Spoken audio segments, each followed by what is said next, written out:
सोचते हो कि 370 आप वापस ले आओगे, जबकि आपको पता 370 कौन बोला? किसने बोला? कब बोला? कौन बोला? मोदी जी ने बोला ना, वो आरोप लगाया मैडम, भाई, हमने नहीं बोला। मोदी जी अच्छा बोलते बोलने रहते हैं। दीजिए एक हमने बार, नहीं अरे बोला। कंप्लीट तो करने गलत दीजिए, सवाल है भाई। आपको पूरा मौका मिलेगा, खंडन कर दीजिए। आपके लिए सॉरी, गलत सवाल पूछा अच्छा आपने। रुक जाए, इनको तो कम से कम मत हड़काइए। अरे भाई गलत पूछ रहे, मोदी जी की कॉपी घटिया से तो नहीं आई है ना। नहीं, मैं खुद जर्नलिज्म पढ़ी हूँ, प्लीज मुझसे ऐसे बात न करें। मैं जर्नलिज्म कर रही है ना रुकिए मैडम, रुकिए, मोदी जी अरे पढ़ के आई, कंचना जी, sorry। अरे काहे डरा रही हैं हमारे ऑडियंस को? भाई गलत बोल रही है। अरे काहे डरा रही हैं मैडम? बोलती हूँ, मैं समर्थन ही नहीं करती हूँ उसका, वो गलत है, उसके लिए उन्हें माफी मांगना चाहिए। हम शायद आप भूल रही हैं कि हम सारे भी 18+ हैं अब, और हमारे पास भी इस पर राइट टू वोट है, और आप हमसे ऐसे बात कर रही हैं जैसे आपने उस स्टूडेंट से ऐसे बात करी, तो हम आपको वोट क्यों दें? यार भाई आपको थोड़ा सुनिए, ध्यान से सुनिए, हो सके माइक खराब हो, डांटिए आपका काम नहीं हो सकता। डांटिए नहीं। गलत गलत भाई, हेलो, बच्चों को माय नेम इज बैठा रखो। तमाक्षी। अच्छा, अब बच्चों पर तो मत सवाल उठाइए, गलत बच्चे क्या। और अभी तो रुको, क्लाइमैक्स अभी बाकी है। हेलो एवरीवन, स्वागत है आप सभी का द डिबेट नेशन की एक और नई कमाल की डिबेट वीडियो में। दोस्तों आज की इस डिबेट वीडियो में आप सभी को देखने को मिलने वाले हैं ऑडियंस, और हम लोग दूसरी तरफ देखने वाले हैं आरजेडी पार्टी के प्रवक्ता कंचना यादव को। दोस्तों आज की इस डिबेट वीडियो में ऑडियंस कंचना यादव से काफ़ी तीखी सवाल करती हैं, जिसका जवाब वह ना देकर ऑडियंस के ऊपर भड़क जाती हैं। लेकिन दोस्तों आज की इस डिबेट वीडियो में ऑडियंस इनकी जो धुलाई की है उसे देखकर आपको मज़ा आने वाला है। दोस्तों वीडियो बहुत ही मज़ेदार होने वाली है, वीडियो में अंत तक जरूर बने रहें, और आप हमारे वीडियो को लाइक एंड चैनल को सब्सक्राइब जरूर कर लें। तो दोस्तों चलिए बिना किसी देरी के हम लोग मेन वीडियो को स्टार्ट कर लेते हैं। चलिए शुरू करते हैं। जी देखिए, अब जब चौथे चरण का चुनाव आ गया, मुद्दे हर चरण में मैंने बदलते हुए देखे। हिंदू मुसलमान पर खूब बहस की, पाकिस्तान की एंट्री हो गई, पाकिस्तान की भी खूब चर्चा इन चुनावों में हो रही है। अब तो इससे इतर अपने देश के लोगों पर ही हमला बोला जा रहा है। देखिए सामने बहुत सारे युवा वोटर बैठे हैं। पहले तो मैं सबसे आग्रह करूंगा, जहां जहां भी आपका वोट है तो वोट जरूर डालिएगा। बिल्कुल प्रॉमिस है, बिल्कुल। देखिए ये लोग बहुत सारे डीयू में पढ़ते होंगे, कॉलेज में पढ़ते होंगे, इनका कोई अगर नॉर्थ ईस्ट से फ्रेंड आता है तो आप बोलते हैं तो चाइनीज है, बोलते हैं क्या साहब? कोई भी बोलते हैं क्या? नहीं। लेकिन राहुल गांधी के लोग बोलते हैं। आपके दक्षिण से मित्र आते होंगे पढ़ने, दक्षिण से मित्र होंगे, जब वो आते हैं तो कहते हैं कि तू तो अफ्रीकन लग रहा है, ऐसा बोलते हैं कि आप कोई? लेकिन राहुल गांधी के लोग बोलते हैं। आपके कोई उत्तर के मित्र आते हैं, अगर वो कहते हैं तू तो अरबी लग रहा है, तू सऊदी अरेबिया का लग रहा है, यूएई का लग रहा है, दुबई का लग रहा है, ऐसा बोलते हैं क्या आप? नहीं बोलते। लेकिन राहुल गांधी के एडवाइजर बोलते हैं। और जैसा शुक्ला जी ने कहा, सैम पिट्रोडा कोई व्यक्ति नहीं है, ओवरसीज जो पूरी कांग्रेस है, मतलब देश के बाहर जो कांग्रेस की इकाई है उसके पूरे अध्यक्ष है वो। अगर जब राहुल गांधी विदेश जाते हैं, वो अमेरिका जाते हैं, वो यूके जाते हैं, वो जर्मनी जाते हैं, तो सारे कार्यक्रम उनके सैम पिट्रोडा ही कराते हैं। वो मजे की बात है प्राची जी, चाहे केसी वेणुगोपाल हो, सैम पिट्रोडा हो, जयराम रमेश हो, 3 बड़े एडवाइजर हैं। और मजे की बात है इसमें से किसी ने चुनाव नहीं लड़ा है कभी। तो उनके एडवाइजर भी ऐसे हैं जिन्होंने कभी चुनाव नहीं देखा है, ना उन्होंने गरीबी देखी है। देखिए लेकिन मुझे इसमें अचरज नहीं हुआ। अचरज इसलिए नहीं हुआ क्योंकि यही कांग्रेस की लाइन है। क्योंकि वो जनता में भारतीय नहीं देखते हैं, उसमें कास्ट देखते हैं। वो जब आपसे मिलेंगे कभी राहुल गांधी, बोलेंगे तुम्हारी जात क्या प्राची, तुम्हारी जात क्या है, तुम्हारी कास्ट क्या, यही पूछ रहे हैं वो सबसे। उन्हें तो कास्ट में बांटना है। उनके लीडर साउथ में कहते हैं नॉर्थ साउथ, साउथ अलग है, नॉर्थ अलग है, ईस्ट अलग है। तो उनकी तो ये वोकैबुलरी है कि मैं अमीर गरीब में बांटूंगा, मैं साउथ नॉर्थ में बांटूंगा, मैं जात में बांटूंगा। तो उनकी पॉलिटिक्स ही वही है। नरेंद्र मोदी क्या करेंगे? नरेंद्र मोदी की पूरी स्पीच सुनते नहीं है। नरेंद्र मोदी हर मंच पे कम से कम 50 मिनट का भाषण देते हैं। हर भाषण में कहते हैं कि मैं अपने तीसरे टर्म में भारत को तीसरी सबसे बड़ी इकोनॉमी बनाऊंगा। इसमें विजन दिखता है आप लोगों को? विजन दिखता है। वो बताते हैं कि देश में मैंने, आप सबका एक सपना होगा जब नौकरी करेंगे तो हाउस ओनर बनेंगे। सबका सपना है कि मैं घर खरीदूंगा। नरेंद्र मोदी ने 4 करोड़ लोगों का हाउस ओनर बना दिया, और हर बार मंच से बनाते हैं कि मैं 3 करोड़ घर और दूंगा। हिंदू मुसलमान की बात भी तो हो रही है ना। देखिए इन्हीं मंचों से मंगलसूत्र की बात भी हो क्योंकि रही है। टीवी में डिबेट में आपको वही स्पाइसी लगता है, उसी पे डिबेट करते हैं। आप बताइए ना, नरेंद्र मोदी ये भी कहते हैं कि 3 करोड़ घर और बनाऊंगा। मैंने 10 करोड़ टॉयलेट दिए हैं, मैंने 11 करोड़ लोगों को टॉयलेट दिया, आपका नाम मैंने शांतनु तो 30 नहीं करोड़ है लोगों को ना? नहीं आयुष्मान होगा। भारत दिया। वो ये भी बोलते हैं, आपने नाम तो नहीं बदला होगा अपना। अजय जी होगा ना? हाँ। वो इनको पसंद नहीं आता कि यार ये तो लोगों की बात है, ये तो लोगों की बात है। मैं जात वाली बात पकड़ता हूँ, मैं धर्म वाली बात विकास की पकड़ता हूँ। बात को रामायण करें, अच्छी बात है। विकास की बातें कह रहे हैं, उसको रामायण कह रहे हैं। चलो किस बारे अच्छी में बात रामायण है ही भाई। पढ़ेंगे। रामायण अच्छी लग रही कि नहीं? रामायण अच्छी लग रही है, इसलिए मैं सरप्राइज नहीं हूँ। देखिए ये उनकी भाषा देश में, यही कांग्रेस की भाषा बाहर में, तो इसलिए मैं सरप्राइज नहीं हूँ। यही भाषा आपको सुनने को मिलेगी। विपक्ष को आपने मौका दिया ना, विपक्ष को बार बार आपने मौका ये कहने के लिए दिया कि 2 चरण के चुनाव के बाद, पहले चरण के चुनाव के बाद, 3 चरण के चुनाव के बाद खुलकर हिंदू मुसलमान किया जा रहा है। वही मैं बार बार कह रहा हूँ, आप किसी भी नरेंद्र मोदी की 50 से 1 घंटे की स्पीच सुन लीजिए। बच्चे आप लोग सारी 2-2 स्पीच सुनिएगा। उसमें वो घर भी बोल रहे हैं, वो इकोनॉमी भी बोल रहे हैं, लेकिन सुनाई नहीं देता। घनश्याम जी को सुनाई देता केवल हिंदू, घनश्याम जी को सुनाई देता केवल कि अफ्रीकन है ये, क्योंकि उनको जहां तक बटेगा नहीं तो वोट कैसे मिलेगा? शाबाश बेटा। आप बोलते हो कि 370 आप वापस ले आओगे, जबकि आपको पता है कौन बोला? किसने बोला? कब बोला? मैनिफेस्टो में कौन बोला? मोदी जी ने बोला ना, वो आरोप लगाया मैडम, हमने, भाई let हमने me नहीं बोला, complete. मोदी जी अच्छा बोलते बोलने रहते हैं। दीजिए एक हमने बार, नहीं अरे बोला। कंप्लीट तो करने गलत दीजिए, सवाल है भाई। आपको पूरा सॉरी मौका आपके मिलेगा, लिए। खंडन कर दीजिए। आपके लिए सॉरी, गलत सवाल पूछा अच्छा आपने। रुक जाइए एक मिनट।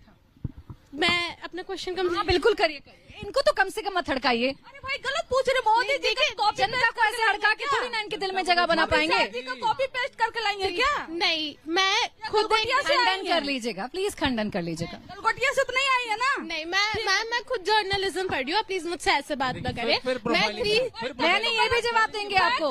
आप मुझे ऐसी बातें करती हैं तो मुझे तो आदत हो गई है, बच्चों को नहीं है। गलत है भाई। मैं खुद एक जर्नलिज्म कर रही हूँ, इसलिए करेक्ट करिए। कंचना जी रुक जाइए प्लीज, रुक जाइए रुक जाइए, जल्दी पूछिए जल्दी। हाँ, तो 370 से इंटेग्रिटी खत्म हो सकती है इंडिया की। कश्मीर वाली के 3 सीटों पर बीजेपी नहीं 370 लड़ पर रही है। इसका सवाल है, कश्मीर मैं वाली लूंगी के आपका 3 सवाल, ये सीटों आपको बोलने नहीं देंगे। लगी। 370 पर इनका सवाल है, 370 पर जवाब दीजिएगा। हाँ नाम बताइए। दिखाए कश्मीर वाली ना नीति को जर्नलिज्म कर रही है ना। रुकिए रुकिए, अरे कंचना जी, अरे काहे डरा रही हैं हमारे ऑडियंस को? भाई गलत बोल रही है। अरे काहे डरा रही हैं मैडम? सवाल कर रही इनके हैं। सवालों के जवाब आपको देने हैं, ना कि इनके भी इन पर टिप्पणियां करनी है प्लीज।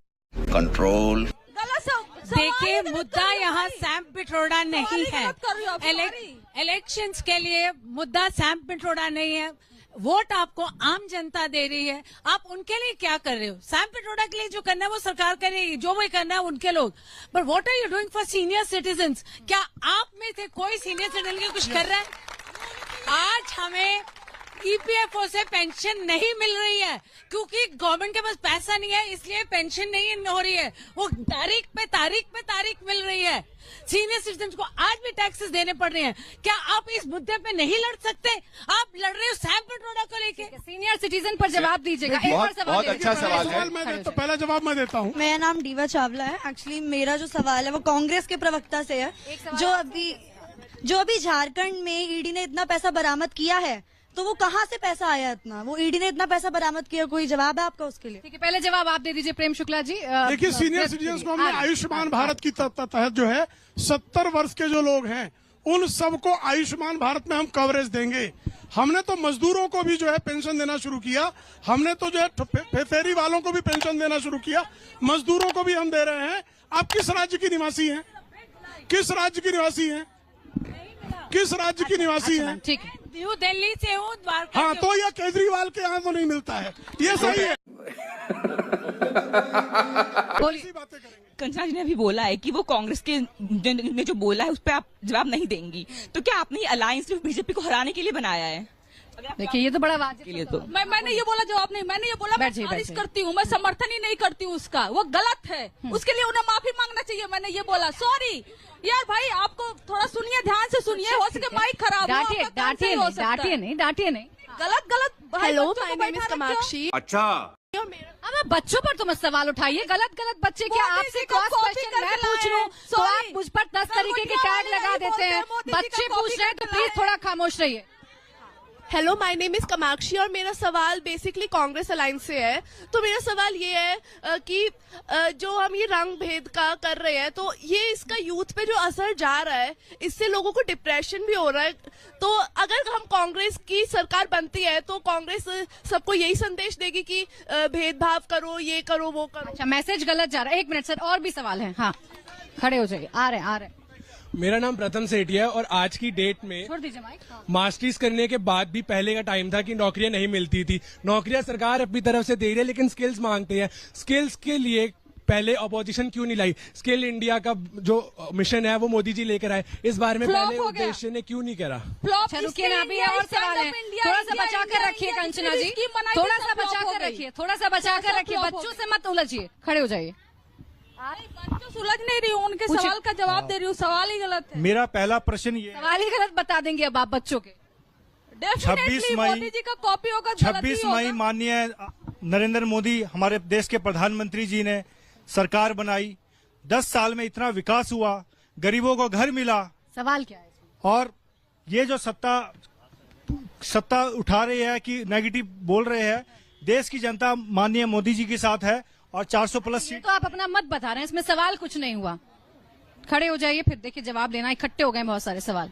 मैम मेरा क्वेश्चन ये जो मैम खड़ी हैं कंचना जी, हाँ आरजेडी से उनसे है। मैम शायद आप भूल रही हैं कि हम सारे भी 18+ हैं अब, और हमारे पास भी इस बार राइट टू वोट है, और आप हमसे ऐसे बात कर रही हैं जैसे आपने उस स्टूडेंट से ऐसे बात करी, तो हम आपको वोट क्यों दें? Good question. मैं जवाब देती हूँ।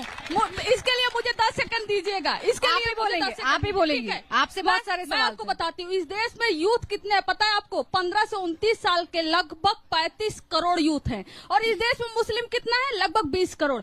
लेकिन प्रधानमंत्री 10 साल से 7 लाख से ज्यादा बार वो बोल चुके हैं हिंदू मुस्लिम। जितना वो रोजगार नहीं दिए है ना, उतना वो हिंदू मुस्लिम कर चुके हैं।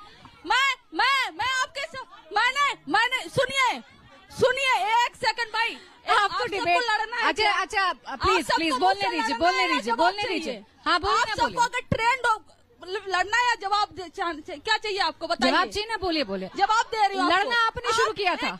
बोलिए। 1 सेकंड, हमने ये नहीं कहा कि हम 370 हटाएंगे। बहन जी ने ये बोल दिया, हमारे ऊपर आरोप लगा दिया, वही आरोप जो भारतीय जनता पार्टी लगाती है। भाई साहब ने कुछ बोल दिया तो करिए ना क्लियर, आप जनता के बीच में आप क्लियर करिए। मोदी जी आरोप लगाए, हम यहाँ पर नाच कर क्लियर करें, यही तो हमारा काम रह गया। हम रोजगार की बात नहीं करें, हम मुद्दे पर बात नहीं करें, हम नौकरी की बात नहीं करें, गरीबी हटाने की बात नहीं करें, हम मोदी जी का नाच का जवाब दे। भैया आपको वोट क्यों दे ये नहीं बताया। आपके गुस्से से परेशान होकर बच्ची ने सवाल पूछा था। इतना इरिटेट होने की जरूरत नहीं थी कंचन जी। वजह से जो इस देश को गुमराह देखिए, करके क्रॉस रखे हुए क्वेश्चन हैं। सबसे आते हैं, लेकिन इतना इरिटेट होने की जरूरत नहीं थी, इसीलिए पूछा कि वोट क्यों दें हम आपको। और बच्चों के मन में कोई गलत फहमी है तो दूर आप करेंगे। क्या करूं मैं, मर जाऊं? मजा आया। वीडियो में अंत तक बने रहने के लिए आपका धन्यवाद। तो दोस्तों, उम्मीद करता हूँ कि आप लोगों को यह डिबेट वीडियो पसंद आया हो। अगर पसंद आया हो तो आप हमारे वीडियो को लाइक एंड चैनल को सब्सक्राइब जरूर कर लें, और आपकी इस डिबेट वीडियो में जो भी राय है कमेंट में ज़रूर बताएं। तो दोस्तों, मिलते हैं नेक्स्ट वीडियो में किसी और नई टॉपिक के साथ। तब तक के लिए राधे राधे।